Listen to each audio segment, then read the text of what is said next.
After the viral injection, the last step is the fiber implantation. Before implantation, choose a suitable fiber-optic cannula. Most cannula on market consist of two parts, the ceramic cannula and the optic fiber. Different models can be selected based on the experimental needs. The main parameters to consider include the core diameter, numerical aperture, and the length, and also the outer diameter. So the next question is, what parameters can we choose and how do we choose them? And here are some available parameters to choose from. So the material, the type, the color, white or black, the core diameter and outer diameter. And how do we choose them? So the conventional recommendations are as follows.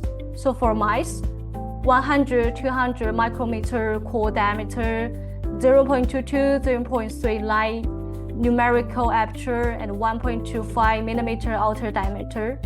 And this is for the rat. So now after the cannula is placed at the target depth, it needs to be fixed with dental cement.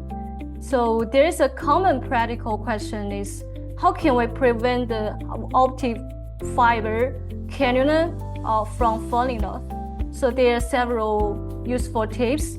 So first, we clean the skull surface before applying the dental cement. And we need to remove the connective tissue, bone fragments, and the saline, and make sure the skull is completely dry. And second, just like this picture, we drill slowly and gently roughen the skull surface without drilling through it, so that the cement has a larger contact area. And third, tissue adhesive can also be considered.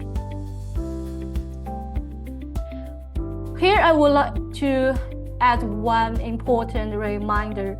If you plan to record from multiple brain regions at the same time, it is recommended to finish all the viral injections first, and then we implant all cannula together. The reason is simple, because the mouse brain is small, and once one cannula is implanted and fixed with dental cement, the cement can easily cover the bregma point.